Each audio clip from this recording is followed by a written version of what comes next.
Mi hijo entró en mi casa, la que pagué con 40 años de sudor, y me dijo: «Mamá, nos mudamos aquí». Ya está decidido. Quería mi hogar para solucionar su vida, tratándome como un mueble viejo. No sabía que mientras él hablaba con esa crueldad, yo ya estaba planeando mi jugada maestra.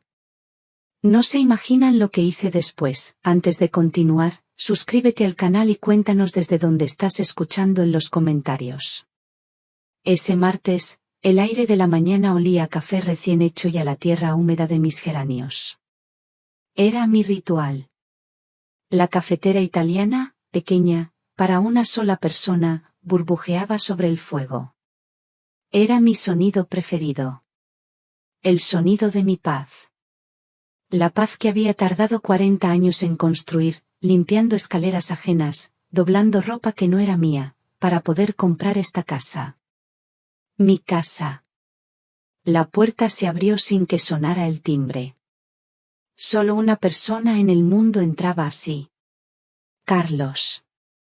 Mi hijo. Entró como si el felpudo con mi nombre fuera solo una sugerencia. Dejó su chaqueta sobre mi sillón, el único sitio donde le había pedido 1000 veces que no la dejara. Yo estaba de espaldas, con la cafetera en la mano. A punto de servirme esa pequeña alegría de la mañana. «Mamá», dijo. Su voz no era la de un hijo que viene a visitar. Era la de un hombre que viene a dar una orden. «Mi esposa, los niños y mi suegra se van a mudar acá». Me quedé quieta. El calor de la cafetera subía por el asa de metal, pero yo no lo sentía. Continuó, caminando por mi salón, midiendo el espacio con la mirada. «Están apretados en el departamento. No sirve que reclames. Ya decidimos todo sin discusión. Ya decidimos». Esa frase. 2 palabras que borraron de un plumazo mis 70 años. Mis 40 años de trabajo. Mis noches sin dormir contando cada peseta para la hipoteca. Me giré lentamente. Carlos me miraba, esperando una respuesta, pero una respuesta de trámite. Una aceptación. La de siempre. Lo miré. Miré a mi hijo de 45 años. Un hombre hecho y derecho, o eso creía yo. Y en ese instante, mientras él hablaba de cómo los niños, Pablo y Lucía, usarían mi cuarto de costura, y de cómo su suegra, Conchita, una mujer que apenas conocía, ocuparía el cuarto de invitados, yo no estaba escuchando. Estaba calculando. Estaba pensando. Por primera vez en mucho tiempo, estaba pensando en mí. Mi cuarto de costura. No era un simple cuarto. Era mi santuario. El lugar donde mi vieja máquina de coser Singer descansaba junto a telas de colores vivos. El lugar donde yo, Lola García, no era la madre de nadie, ni la viuda de nadie. Era solo yo. Y ahora, iba a ser el dormitorio de 2 niños. «¿Me oíste, mamá?», insistió, un poco impaciente. «Carmen ya está empacando las cosas». Asentí. Solo un leve movimiento de cabeza. Él sonrió, satisfecho. Creyó que había ganado. Creyó que la Lola de siempre, la que siempre decía que sí, la que se apretaba el cinturón para que él tuviera zapatillas nuevas, seguía ahí. Pero mientras él sonreía, algo dentro de mí, algo que llevaba mucho tiempo dormido, muy profundo, empezó a moverse. Esta vez, no. Esta vez, Lola García no se iba a quedar callada. Pero él no lo sabía. Se acercó, me dio un beso en la frente, un beso rápido, condescendiente. Como se le da un beso a una niña buena que ha obedecido. Y se fue, dejando tras de sí el olor de su colonia barata y el eco de una decisión que no era suya. Era mía. Solo que él aún no lo sabía. Cuando la puerta se cerró, el silencio de la casa me cayó encima como una manta pesada. La cafetera seguía en mi mano, ya casi fría. Miré el café que no había servido. Mi pequeña alegría de la mañana. Parecía una tontería, pero en ese momento, sentí que me habían robado algo más que una taza de café. Me habían robado mi mañana. Y querían robarme el resto de mis días. Dejé la cafetera en el fregadero con un golpe seco. Mis manos temblaban. No de debilidad. De rabia. Una rabia vieja, conocida, que había aprendido a tragar durante años. Por la paz. Por la familia. Pero ¿qué paz era esa, si siempre la pagaba yo? Caminé por mi casa. Toqué el respaldo de mi sillón. Acaricié la madera de la mesa del comedor, esa que compré a plazos, con el dinero extra que sacaba cosiendo bajos de pantalones.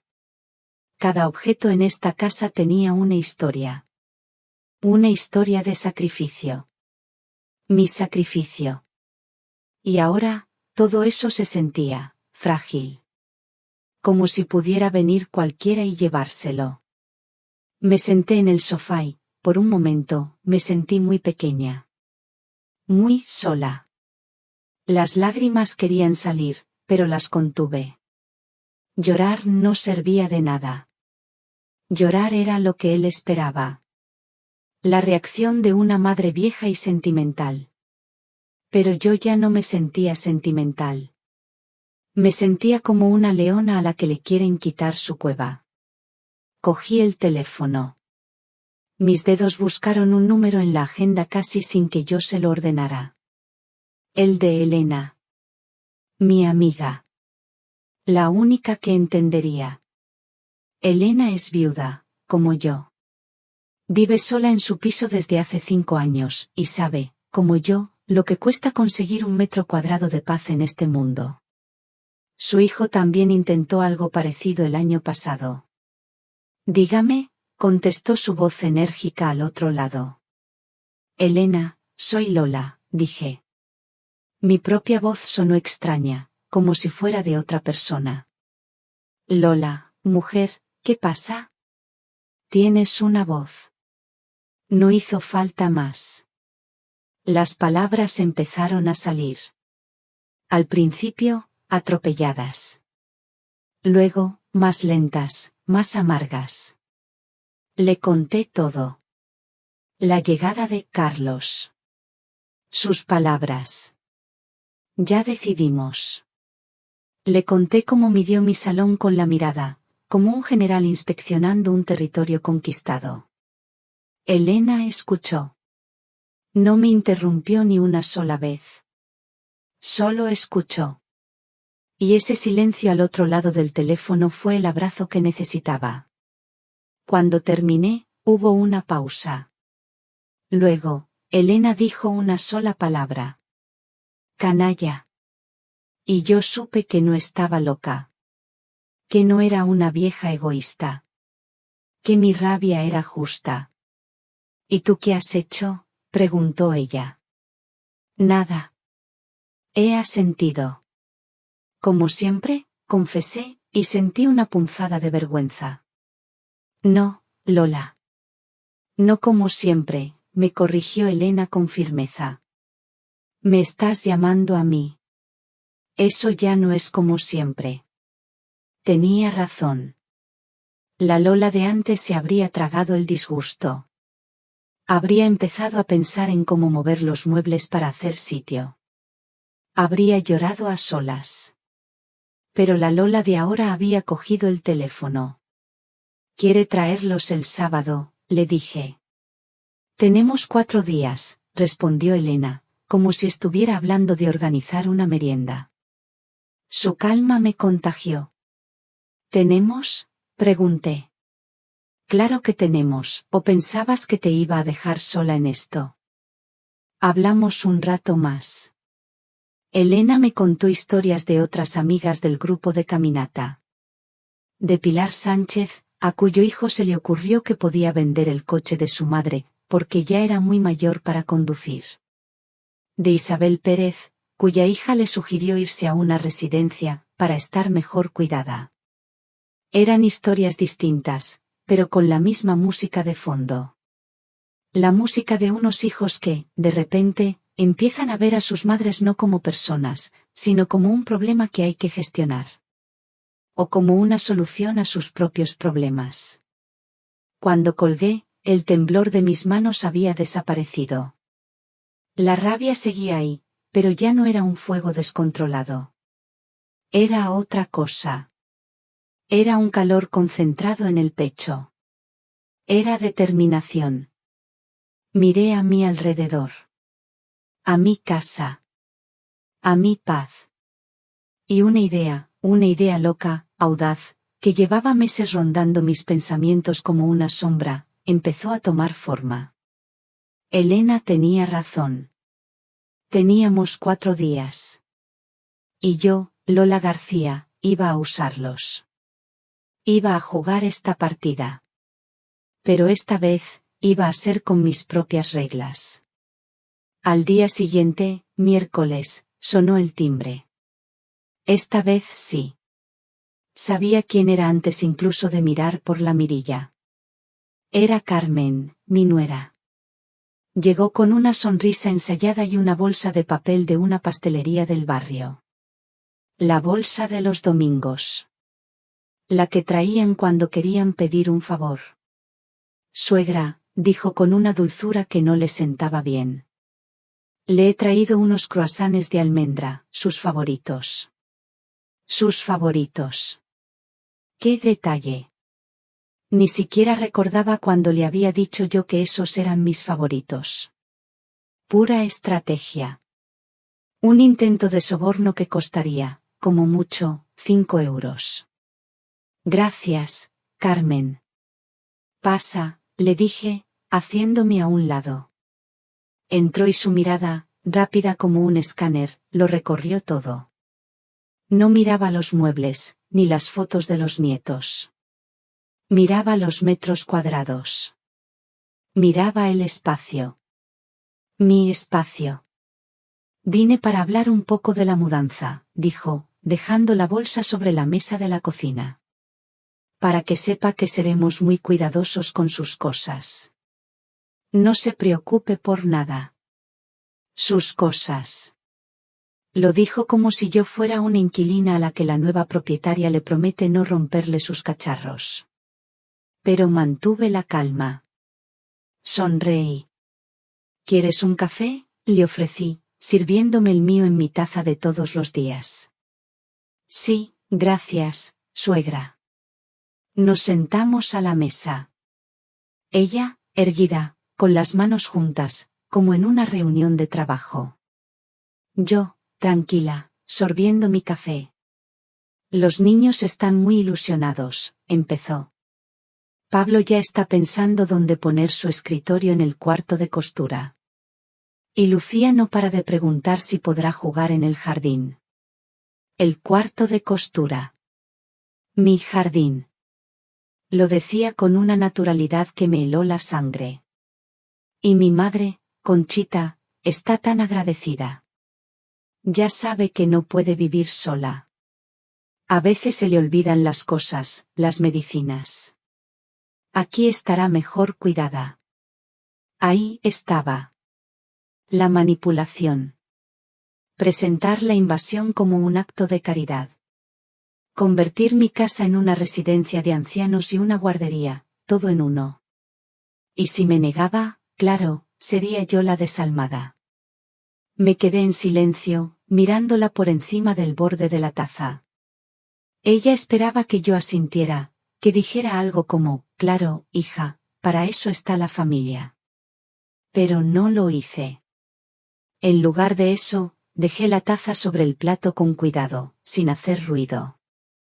La miré directamente a los ojos. Carmen, empecé, con la voz más serena que pude encontrar. ¿Puedo preguntarte algo? Claro, suegra, dígame, respondió, todavía sonriendo. Vosotros, ¿me preguntasteis en algún momento si yo quería que vinierais a vivir aquí? La sonrisa de Carmen se congeló. Parpadeó, como si no hubiera entendido la pregunta. Se removió incómoda en la silla. Sus manos, antes quietas, empezaron a juguetear con una servilleta de papel. Bueno, balbuceó. Es que Carlos. Carlos dijo que usted estaba de acuerdo. Que le parecía bien tener compañía. ¿Él te dijo eso? Insistí, sin apartar la mirada. Sí. Me dijo que usted se había puesto muy contenta. Que ya se sentía muy sola aquí. Mentiras. Una montaña de mentiras construida sobre mi silencio de siempre. Carlos le había mentido a ella para no sentirse culpable. Y ella se había creído la mentira porque le convenía. Carmen, yo no estoy sola, dije, despacio, marcando cada palabra. Tengo mis amigas. Mis actividades. Mi rutina. Y esta casa no me queda grande. Me queda perfecta. Vi cómo su rostro cambiaba. La seguridad se le desmoronó. Por primera vez desde que entró por esa puerta, me miró como si me viera de verdad. Y no le gustó lo que vio. Pero Carlos dijo. Carlos dijo muchas cosas, la corté, sin levantar la voz. Te dijo que yo estaba de acuerdo, te dijo que discutimos las condiciones, te dijo que yo acepté voluntariamente. Cada pregunta era un golpe suave, pero certero. Carmen se estaba dando cuenta de que había sido cómplice de algo que no estaba bien. Se quedó callada. Por primera vez en los 10 años que llevaba siendo mi nuera, Carmen se quedó sin palabras. Usted, no quiere que vengamos, ¿verdad?, susurró al final. Me incliné un poco hacia ella. ¿Tú qué crees, Carmen? ¿A ti te gustaría que 4 personas se presentaran en tu casa a vivir, sin haberte preguntado antes? No respondió. Se levantó de la mesa. La sonrisa había desaparecido. La dulzura se había esfumado. Ahora solo había enfado. El enfado de quien ve cómo sus planes perfectos se tuercen. Es que ya tenemos todo empacado, dijo, como si eso fuera un argumento. Ya hemos hablado con el casero. Se lo hemos dicho a los niños. Ahí estaba. La verdadera razón. No era que no entendieran que estaba mal. Era que ya habían quemado sus naves, contando con mi casa como si fuera suya. Esos son problemas que creasteis vosotros, Carmen. Cuando decidisteis por mí. Se fue sin despedirse. Dejó la bolsa con los croissants sobre la mesa. Un triste recordatorio de su fallido intento de manipulación. Se fue molesta, pero también preocupada. Se había dado cuenta de que la abuela dócil y complaciente que daba por sentada, ya no existía. La puerta se cerró. Solté el aire que no sabía que estaba conteniendo. La primera batalla había terminado. Pero sabía que la guerra de verdad estaba a punto de empezar. Me preguntaba, si estuvierais en mi lugar, ¿qué haríais? ¿Alguna vez habéis tenido que luchar por vuestro propio espacio? Contadme vuestra historia en los comentarios, me encantaría leeros. No tuve que esperar mucho. Esa misma noche, sobre las 9, oí un coche frenar bruscamente en la calle. Unos segundos después, la puerta de casa se abrió con un golpe. Carlos. Entró en el salón como un vendaval. Su cara estaba roja, congestionada. No me saludó. Yo estaba sentada en mi sillón, viendo una telenovela. Ni siquiera bajé el volumen del televisor. ¿Se puede saber qué le has dicho a Carmen?, espetó, plantándose delante de mí, bloqueando la pantalla. Su voz era dura, acusadora. Apagué el televisor con el mando a distancia. El silencio que quedó fue denso, cargado de electricidad. La verdad, respondí, sin moverme del sitio. Le dije la verdad. Que nunca me preguntasteis si estaba de acuerdo. Mamá, por favor, exclamó, pasándose una mano por el pelo. No te pongas difícil ahora, ya está todo listo. Ponerme difícil. Como si defender mi casa, mi vida, fuera un capricho. Una rabieta de vieja. Sentí un dolor sordo en el pecho, pero mi voz, cuando hablé, fue firme. Siéntate, Carlos. Vamos a hablar. No tengo tiempo para hablar.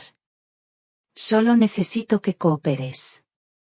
Yo no voy a cooperar con algo que nunca he aceptado, dije, y sus ojos se abrieron de par en par, como si le hubiera hablado en un idioma extranjero. ¿Qué te pasa?, dijo, bajando el tono, pero cargándolo de incredulidad. Nunca habías sido así. Nunca. Ahí estaba. La acusación. El recuerdo de la madre sumisa que él creía tener. Así como, Carlos, pregunté, mirándolo fijamente. Así de egoísta, gritó, perdiendo el control. Egoísta. La palabra que estaba esperando. El arma que siempre usaba cuando yo no hacía exactamente lo que él quería. El chantaje final. Sentí el impacto de esa palabra. Dolió. Dolió mucho más de lo que habría admitido nunca. Porque venía de mi hijo. De la personita a la que le di la vida. Pero esa herida, en lugar de hacerme pequeña, me dio fuerza. Egoísta, repetí, casi en un susurro. Egoísta por querer mantener la poca paz que me queda a mis 70 años, egoísta por no querer convertirme en la criada de tu familia en mi propia casa. Nadie te iba a convertir en una criada, somos tu familia, vivimos hacinados en un piso mientras tú estás sola en una casa de 3 habitaciones, cualquier madre normal estaría feliz de ayudar a su hijo. Cualquier madre normal. Otra puñalada. Como si yo fuera una anomalía. Una madre defectuosa. Me levanté. Lenta, muy lentamente. Sentí el peso de mis años, pero también una dignidad nueva. Me acerqué a él hasta quedar a un palmo de su cara. Pude ver la rabia en sus ojos, pero también algo más. Desconcierto. Impotencia. ¿Sabes qué, Carlos?, le dije, con la voz tranquila, pero llena de un peso que ni yo misma sabía que tenía. Fui una madre normal durante 45 años. Fui la madre que te preparaba la comida, aunque llegara agotada de fregar suelos. Fui la madre que no se compró un abrigo nuevo en 5 años para poder pagarte los libros de la universidad. Fui la madre que siempre dijo, sí, punto. Hice una pausa. Él no decía nada. Solo me miraba. ¿Egoísta?, continué. ¿O es que por fin, a mis 70 años, estoy aprendiendo a quererme un poco a mí misma? Esa pregunta lo desarmó. No se la esperaba. Esperaba gritos. Lágrimas. Súplicas. No esperaba una declaración de principios. Retrocedió un paso. Vi la lucha en su rostro. La rabia contra la confusión. Pero, mamá, ¿qué vamos a hacer? Ya no tenemos el piso. Ese es un problema vuestro, Carlos. Un problema que creasteis vosotros solos. No puede ser tan cruel, gritó, volviendo a la rabia, su refugio. ¿Cruel?, respondí. Cruel, Carlos, es presentarse en casa de tu madre y darle una orden, como si fuera una empleada. Cruel es no respetar a la mujer que te lo ha dado todo. Eso. Es. Cruel. Se quedó sin argumentos. Caminó en círculos por él. El jueves por la mañana no hice mi ritual de siempre. No había tiempo para la calma. Elena me recogió a las 10 en punto con su pequeño coche. Ninguna de las dos dijo mucho durante el trayecto. No hacía falta. El silencio entre nosotras era de complicidad, de saber que estábamos a punto de dar un paso del que no se podía volver atrás. El despacho del abogado Ricardo López estaba en el centro de Madrid, en un edificio antiguo con un ascensor de madera que crujía. El señor López era un hombre de mi edad, con el pelo blanco y unas gafas que le daban un aire amable. Nos ofreció café. Lo rechacé. Ya había tomado demasiado café amargo esa semana. Fui directa al grano. Señor López, le dije, sacando una carpeta con los papeles de la casa. Quiero vender mi casa. Él me miró por encima de las gafas. No parecía sorprendido. Seguramente había visto a muchas mujeres como yo en su despacho. Mujeres que a una edad tardía, decidían por fin tomar las riendas. Muy bien, Lola, dijo con voz pausada. Es su propiedad. Está en su derecho.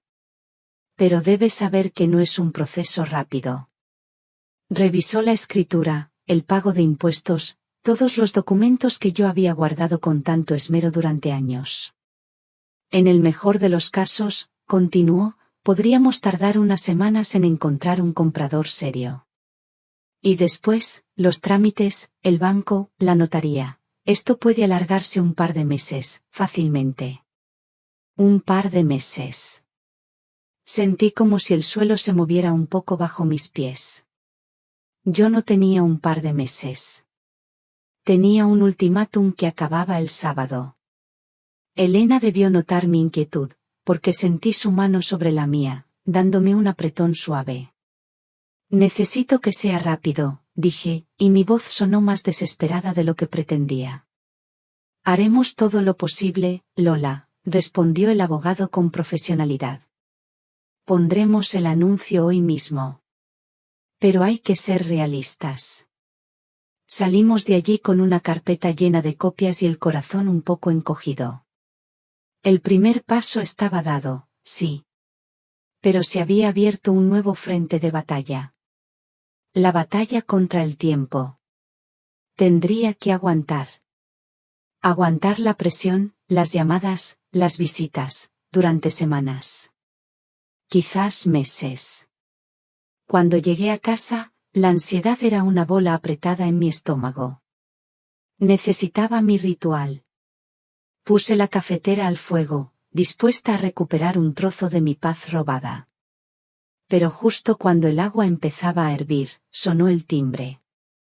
Miré por la mirilla. Y se me heló la sangre. Era Carlos. Pero no venía solo. A su lado estaba Pedro. El marido de Elena. Pedro era un hombre bueno. Un jubilado de banco, siempre correcto, siempre educado. El padrino de Carlos. Una figura respetada por toda la familia. La persona a la que todos acudían cuando había un problema serio. Abrí la puerta.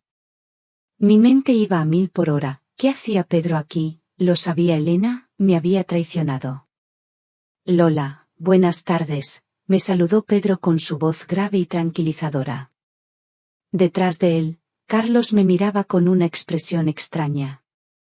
Ya no era de rabia. Era una mezcla de desafío y esperanza. Pedro. Carlos. Pasad, dije, haciéndome a un lado. Mi voz apenas fue un susurro. Entraron en el salón. Carlos se quedó de pie, junto a la puerta, como un soldado esperando órdenes. Pedro se sentó en mi sillón. En el mismo sillón donde Carlos había dejado su chaqueta 2 días antes. Pero en Pedro, el gesto no parecía una invasión. Parecía, el lugar que le correspondía. Se hizo un silencio. Yo seguía de pie, sin saber qué hacer, qué decir. Carlos había cambiado de estrategia.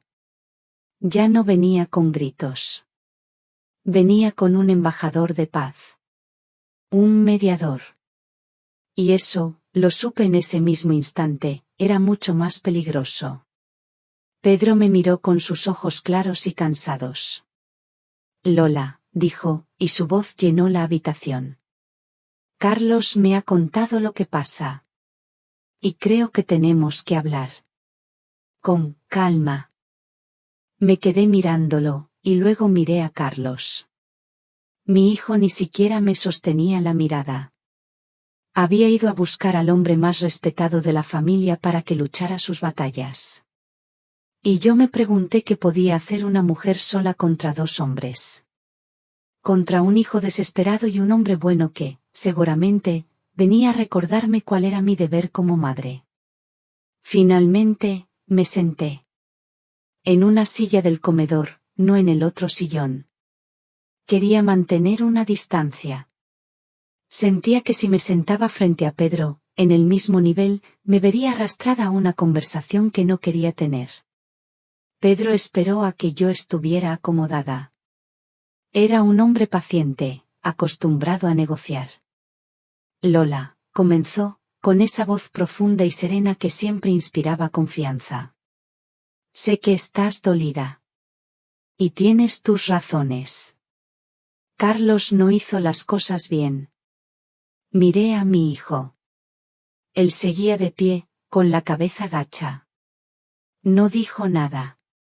Dejó que su padrino hablara por él. Pero ahora no es momento de buscar culpables, sino soluciones, continuó Pedro. Hay dos niños de por medio, Lola. Y una mujer mayor, Conchita, que necesita cuidados. La situación es la que es. Sus palabras eran razonables. Lógicas. Y por eso mismo, eran una trampa. Apelaban a mi sentido común, a mi papel de abuela, de mujer sensata. La solución es que encuentren otro sitio donde vivir, dije, y mi voz sonó más tajante de lo que pretendía. Pedro suspiró. Un suspiro largo, de patriarca cansado. Sabes tan bien como yo que no es tan fácil. Han dejado el piso. Han gastado un dinero en organizar la mudanza. Están en la calle, Lola. No están en la calle, repliqué, mi voz un poco más alta. Tienen la casa de los padres de Carmen. No me vengas con dramas, Pedro, por favor. Él no se inmutó. No levantó la voz. Siguió con su calma exasperante. Es una solución temporal, para unos días. No pueden quedarse allí. Son 7 personas en una casa de 2 habitaciones. ¿Lo sabes? Sí, lo sabía. Pero eso no lo convertía en mi problema. O no debería. Lola, escúchame, dijo, inclinándose hacia adelante, con los codos apoyados en las rodillas. Me habló como si fuéramos los dos únicos en la habitación. La familia es lo primero. Siempre. Los hijos cometen errores. Se equivocan. Pero siguen siendo nuestros hijos. Y una madre siempre está ahí. Una madre siempre está ahí. La frase se quedó flotando en el aire de mi salón. La frase que había definido mi vida entera. La que me había hecho renunciar a tantas cosas. La que me había convertido en una sombra de mí misma durante años. Y ahora, un hombre bueno, el marido de mi mejor amiga, la usaba contra mí. Sentí una soledad inmensa. Una soledad que dolía más que los gritos de Carlos. Porque venía de un lugar de afecto, de tradición, de lo que se supone que debe ser. Y yo estaba yendo en contra de todo eso. No contesté. Me levanté y fui a la cocina. Necesitaba hacer algo con las manos. Abrí el grifo y empecé a lavar la taza del desayuno de Carmen, que seguía sobre la encimera. Pedro me siguió. Se apoyó en el marco de la puerta. No se trata de que se queden para siempre, dijo, en un tono más suave, más conciliador. Puede ser algo temporal. Estableced unas reglas. Que te paguen un alquiler simbólico. Que ayuden con los gastos. Hay mil maneras de arreglarlo si hay voluntad, Lola. Cerré el grifo. Me sequé las manos en el delantal, despacio. Me giré para mirarlo. Pedro, te aprecio. De verdad. Pero esto no es una negociación. Es mi casa. Es mi vida. Mamá, por favor, intervino por fin Carlos desde el salón. Su voz sonaba desesperada. Hazle caso a mi padrino, arreglémoslo. Ignoré a mi hijo. Mis ojos no se apartaron de los de Pedro. La familia necesita respeto, Pedro. No imposiciones, dije, con toda la calma que pude reunir. Pedro me sostuvo la mirada durante un largo instante. Vi en sus ojos que entendía que no iba a ceder. No por ahora. Vi la decepción. Él había venido a resolver un problema, como siempre hacía, y por primera vez, estaba fracasando.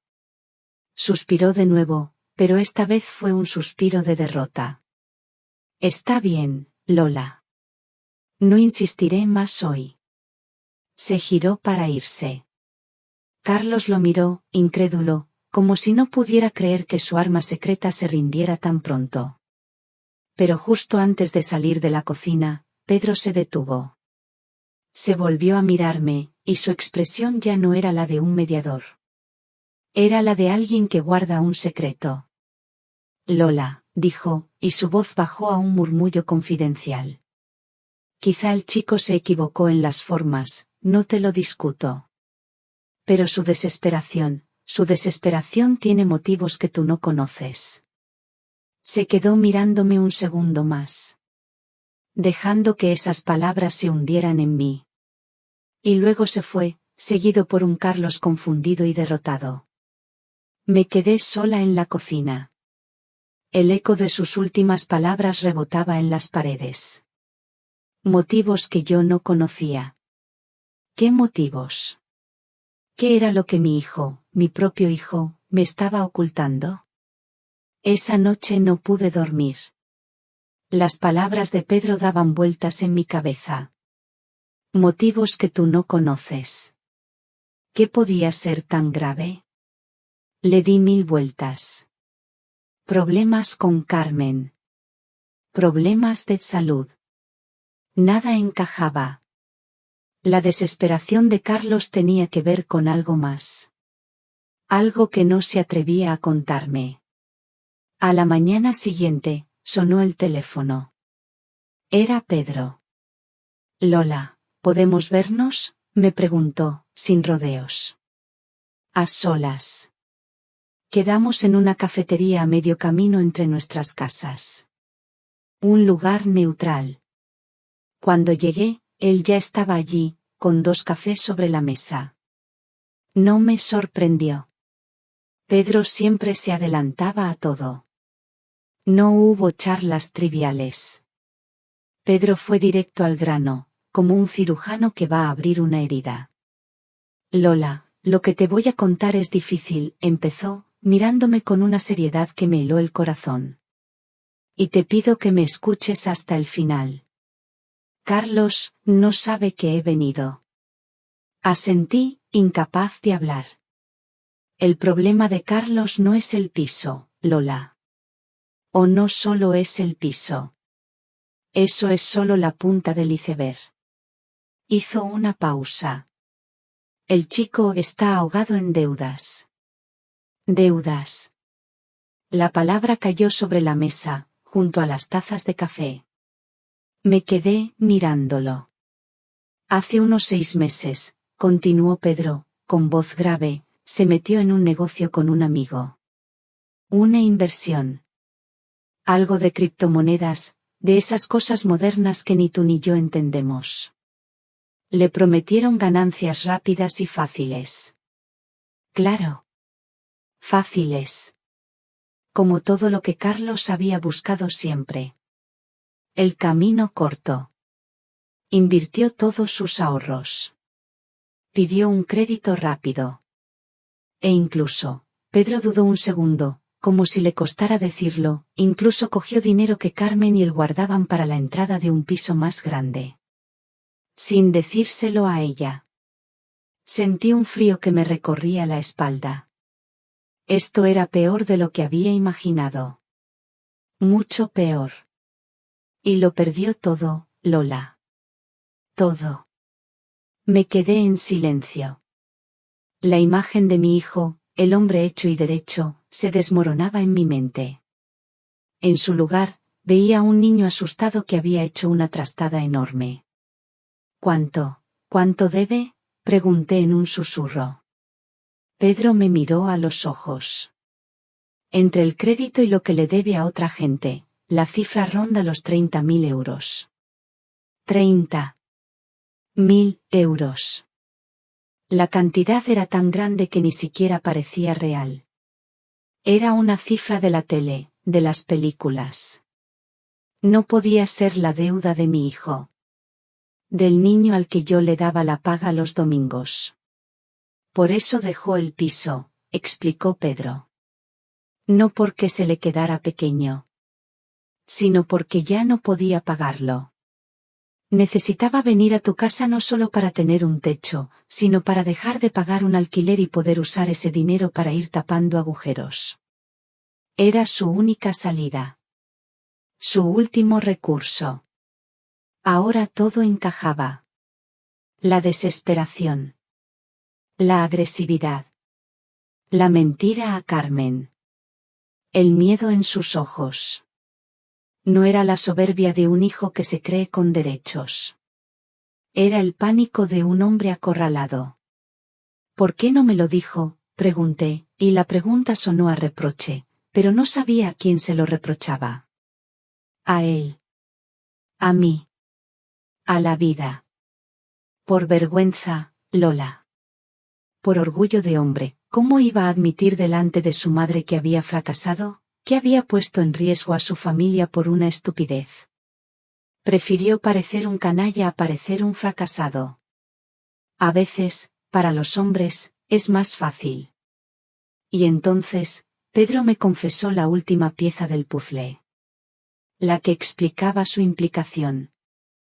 Yo le presté una pequeña cantidad hace un mes, dijo, bajando la vista. Para que pagara una letra urgente. Por eso me siento en la obligación de ayudar. Por eso vine a tu casa. Así que era eso. Pedro no era solo un mediador. Era un acreedor. Tenía un interés personal. No me sentí traicionada. Solo sentí una tristeza infinita. La rabia que había sentido durante los últimos días se disolvió. Se fue. Y en su lugar quedó algo mucho más pesado. Una decepción profunda. Una pena inmensa por ese hijo mío, tan hombre por fuera y tan niño asustado por dentro. Un niño que, en lugar de pedir ayuda, había intentado tomar por la fuerza lo que creía que le pertenecía. Me terminé el café. Estaba frío. Nos fuimos. Pedro me acompañó hasta mi portal. Antes de despedirnos, me cogió la mano. No te pido que lo justifiques, Lola. Solo que lo entiendas, me dijo. Asentí. Porque sí lo entendía. Lo entendía todo. Y eso era lo que más me dolía. Volví a entrar en mi casa.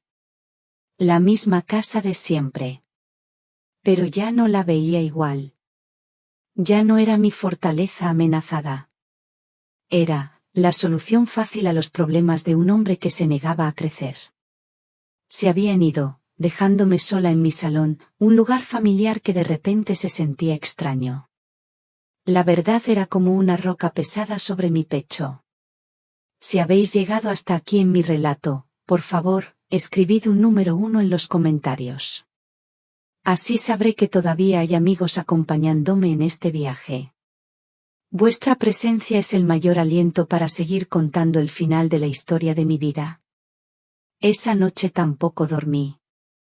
Pero no fue una noche de ansiedad. Fue una noche de claridad. La verdad, aunque dolorosa, me había traído una extraña calma. Ya no luchaba contra un enemigo invisible. Ahora conocía su nombre. Se llamaba miedo. El miedo de mi hijo. A la mañana siguiente, me levanté antes de que saliera el sol. Me duché, me vestí con mi mejor traje de chaqueta y llamé al abogado López. Señor López, soy Lola García, le dije con una voz que no reconocí como mía. Sonaba, segura. Acepte la primera oferta seria que reciba por la casa. No negocie demasiado el precio. Solo quiero que se venda. Hubo un silencio al otro lado. ¿Estás segura, Lola?, preguntó. Completamente, respondí. Y colgué. Después, llamé a Carlos. Ven a casa. Ahora, le dije. No fue una petición. Fue una orden. La primera que le daba en su vida. Llegó en menos de media hora. Su cara era un poema. Pálido, con ojeras. Parecía que tampoco había dormido. Entró en el salón y se quedó de pie, esperando mi sermón, mi enfado, mis lágrimas. Pero yo estaba sentada tranquilamente en mi sillón. Tenía una pequeña libreta y un bolígrafo en el regazo. Siéntate, le dije. Obedeció sin rechistar. Se sentó en la misma silla que había ocupado Carmen. Parecía un niño en el despacho del director. Lo miré. A mi hijo. A ese hombre de 45 años que se había metido en un lío de 30.000 euros. Y no sentí rabia. Sentí una profunda, inmensa tristeza. Lo sé todo, Carlos, dije, en voz baja. Levantó la cabeza de golpe. Pude ver el pánico en sus ojos. ¿El qué?, balbuceó. Lo del negocio. El crédito. Las deudas. Lo sé todo. Se derrumbó. No físicamente, pero vi cómo se rompía por dentro. Se tapó la cara con las manos. Su orgullo, su fachada de hombre duro, se hizo añicos en un instante. Me quedé en silencio, dejando que asimilara el golpe. No había nada que pudiera decirle. Después de un largo rato, levantó la vista. Sus ojos estaban rojos. Mamá, lo siento, susurró. No sabía qué hacer. Estaba desesperado. Lo sé, respondí. Y porque lo sé, he tomado una decisión. Se inclinó hacia adelante, con un hilo de esperanza en la mirada. Esperaba que le dijera que todo se arreglaría. Que podían mudarse. Que su madre, como siempre, lo solucionaría todo. Abrí la libreta. Era mi vieja libreta de ahorros del banco, la que él no conocía. La que había ido llenando con el dinero de las costuras, euro a euro, durante años. No vais a venir a vivir aquí, Carlos, dije, y sus hombros se hundieron. Pero, empezó a decir. Déjame terminar, lo corté con calma. No vais a venir, porque esta casa ya no va a ser mía por mucho tiempo. La he puesto a la venta. El impacto de mis palabras fue visible. Se quedó sin aire. ¿Qué has hecho?, dijo, incrédulo.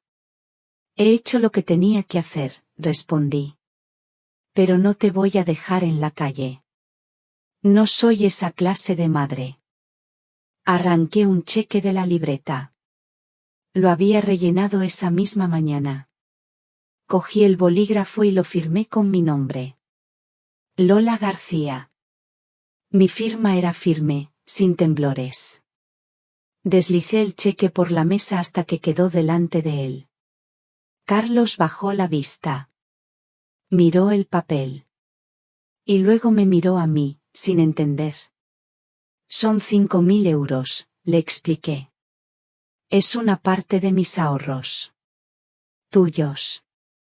Para que empieces a solucionar tus problemas. Él miraba el cheque como si quemara. Úsalos para pagar la deuda más urgente. O para dar la entrada de un alquiler. O para lo que necesites. Pero es todo lo que voy a darte.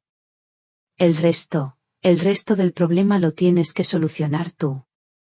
Como un hombre. Se quedó callado.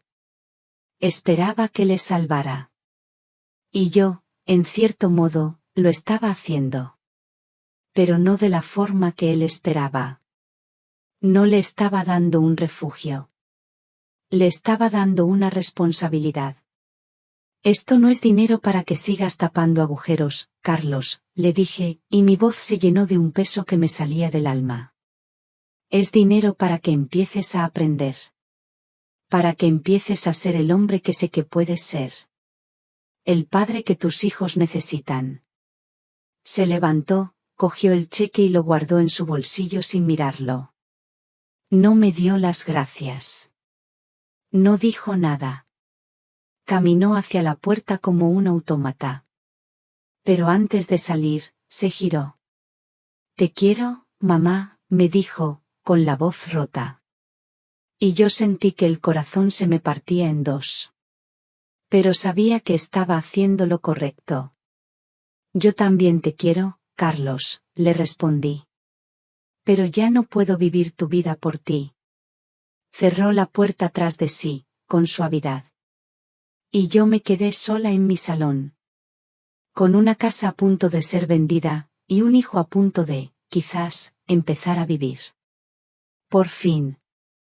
3 meses desde la mañana del cheque. La casa se vendió más rápido de lo que esperaba. No sentí pena al entregar las llaves. Sentí, alivio. Como si me quitara un peso de encima. Esa casa había sido mi sueño, pero también se había convertido en mi jaula. Ahora vivo en un piso más pequeño, en un barrio de Madrid que no conocía. Tiene un balcón lleno de luz donde mis geranios parecen más felices que nunca. Es un segundo piso con ascensor. Todo es más fácil. Más a mi medida. Mi vida ha cambiado. Los martes y jueves por la mañana voy a clases de pintura en el centro cívico. Nunca había cogido un pincel en mi vida, y resulta que no se me da del todo mal. Pinto flores, paisajes, cosas alegres. Los miércoles tomo café con Elena y las demás del grupo de amigas. Hablamos de nuestras cosas, de las series de la tele, de los achaques. Nos reímos mucho. He descubierto que a los 70 años, una todavía puede reírse a carcajadas. El dinero de la venta de la casa, después de comprar este piso, me ha dejado un colchón en el banco que me da una tranquilidad que no había sentido nunca. La tranquilidad de no depender de nadie. De saber que si un día necesito algo, yo misma me lo puedo procurar. De Carlos no había sabido mucho. Al principio, hubo un silencio tenso. Sé por Elena que las primeras semanas fueron muy duras para ellos. Encontraron un piso de alquiler, más pequeño que el anterior, en las afueras. Sé que Pedro los ayudó con la mudanza. No pregunté más. Creí que era mejor así. Dejar que encontraran su propio camino. Pero hace una semana, un martes por la tarde, mientras yo estaba limpiando los pinceles después de clase, sonó mi teléfono. Era un número desconocido. Dudé en cogerlo. Sí, dije. Hubo un silencio al otro lado. Luego, una voz que casi no reconocí. Mamá, soy Carlos. Me senté en una silla. El corazón me dio un vuelco. Carlos, dije, simplemente. No sabía qué más decir. Te llamaba para saber cómo estabas, dijo, y su voz sonaba extraña, insegura. No era la voz de un hombre que da órdenes. Era la voz de un hijo. Estoy bien, Carlos. Muy bien, respondí, y era la verdad. Otro silencio. Podía oír su respiración al otro lado. Me alegro, dijo al final. Bueno. Las cosas están difíciles. Pero vamos saliendo. Esperé. No le pregunté. Dejé que fuera él quien me lo contara. Si quería. He encontrado un segundo trabajo, continuó, como si le costara sacar las palabras. Por las noches, de repartidor. Es cansado, pero es lo que hay. Y Carmen está haciendo horas extra en la tienda. Los niños la echan de menos, pero lo entienden.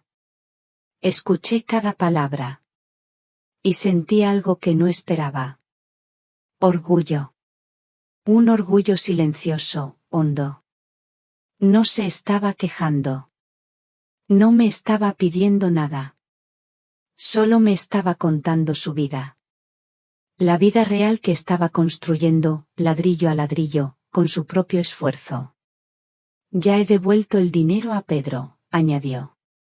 Y he hablado con el banco. Tengo un plan de pagos. Es largo, pero lo conseguiré. Lo sé, Carlos, le dije. Y lo sabía. Por primera vez en muchos años, sabía de verdad que mi hijo era capaz. Que mi decisión, por dura que fuera, había servido para algo. Le había obligado a mirar de frente a sus problemas, en lugar de buscar una puerta trasera. Bueno, dijo él. Solo era eso. Para que lo supieras. Gracias por llamar, hijo, le dije. Cuídate, mamá. Tú también, Carlos. Cuídate mucho. Colgué. Me quedé mirando el teléfono durante un largo rato. No había sido una conversación sobre el perdón. Ni sobre el pasado. Había sido algo mucho más importante. Había sido el comienzo de algo nuevo. Quizá, el comienzo de una relación de verdad entre una madre y un hijo que, por fin, empezaba a ser un hombre. Pasaron varios meses más. Llegó la primavera y llenó de flores los árboles de mi nueva calle. Las llamadas de Carlos se volvieron una costumbre. Una vez a la semana. Charlas cortas, tranquilas. Me contaba cosas de su trabajo, de los niños. Yo le contaba cosas de mis clases de pintura. No hablábamos del pasado. No hacía falta. Estábamos construyendo, poco a poco, un puente nuevo sobre las ruinas del antiguo. Un sábado por la mañana, me propuso algo. Mamá, ¿te apetecería ver a los niños? Podríamos quedar en el Parque del Retiro. Solo un rato. Echan mucho de menos a la abuela. Acepté. Llegué un poco antes de la hora. Me senté en un banco, cerca del estanque. Hacía un día precioso. Vi a lo lejos a mis nietos, corriendo hacia mí. Pablo, con sus rodillas siempre llenas de arañazos. Lucía, con sus dos coletas saltando a cada paso. Abuela, gritaron. Me abrazaron con esa fuerza pura que solo tienen los niños. Un abrazo sin condiciones, sin deudas, sin reproches. Detrás de ellos venían Carlos y Carmen. Los miré. Parecían cansados, más delgados. Pero había algo diferente en ellos. Una calma que no les conocía. Nos saludamos con dos besos, un poco torpes, pero sinceros. No hubo conversaciones forzadas. Paseamos. Les compramos un helado a los niños. Vimos los patos en el estanque. Fue normal. Una tarde normal de una abuela con sus nietos. Y en esa normalidad encontré una felicidad que creía perdida para siempre. Cuando se fueron, Carlos me dio un abrazo. Un abrazo de verdad, de hombre. Gracias por venir, mamá, me dijo al oído. Gracias por invitarme, hijo, le respondí. Volví a casa sola, en el autobús. El sol de la tarde entraba por la ventanilla. No me sentía triste. Me sentía llena. Esa noche, me senté en mi balcón. El cielo de Madrid se teñía de colores anaranjados. La ciudad se preparaba para descansar. Y yo, por primera vez en mucho tiempo, sentí que todo estaba en su sitio. Pensé en todo lo que había pasado. En el dolor, en la rabia, en el miedo. Y me di cuenta de algo. Me di cuenta de que el amor más grande que una madre puede darle a un hijo no es decirle siempre que sí. A veces, el amor más grande es tener el valor de decir que no. No para castigar, sino para enseñar. Para obligarles a desplegar sus propias alas, aunque el primer vuelo sea torpe y asustado. Nuestra vida también es un regalo, y tenemos el derecho de vivirla plenamente. Espero que Carlos, algún día, entienda que la casa de unos padres no es un puerto seguro al que cualquier barco puede volver, sin importar el daño que haya causado. Los padres también somos personas. Con nuestros límites, con nuestros sueños. Con la necesidad de ser respetados, no solo de ser utilizados. En este mundo moderno, a veces confundimos la dependencia con el amor. Creemos que necesitar a alguien es quererlo. Creemos que ser necesitado es ser amado. Pero he aprendido que el amor de verdad necesita aire para respirar. Necesita respeto. Necesita libertad. La libertad de ser uno mismo. Quizá ese sea el único cimiento sólido para cualquier relación. Miré el lienzo que tenía apoyado en un caballete, junto a la barandilla. Era un atardecer, muy parecido al que estaba viendo. Aún le faltaban algunos colores. Cogí un pincel. Mojé la punta en pintura anaranjada. Y con una mano firme, una mano que ya no temblaba, di una pincelada sobre el horizonte. No era una obra de arte. Pero era mi cuadro. Mi vida. Y por fin, después de 70 años, era yo quien sostenía el pincel. Y sonreí. La historia de Lola García termina aquí. ¿Qué pensáis de su decisión final? ¿Hubierais hecho algo diferente en su lugar? Compartid vuestras reflexiones en los comentarios, de verdad, leo cada una de vuestras palabras. Si esta historia os ha hecho pensar o sentir algo, no olvidéis dejar un me gusta, compartirla con alguien que creáis que también se emocionará, y suscribiros al canal para no perderos los misterios que están por venir. Nos vemos en el próximo relato. Y quién sabe, la próxima vez, quizás el protagonista seas tú.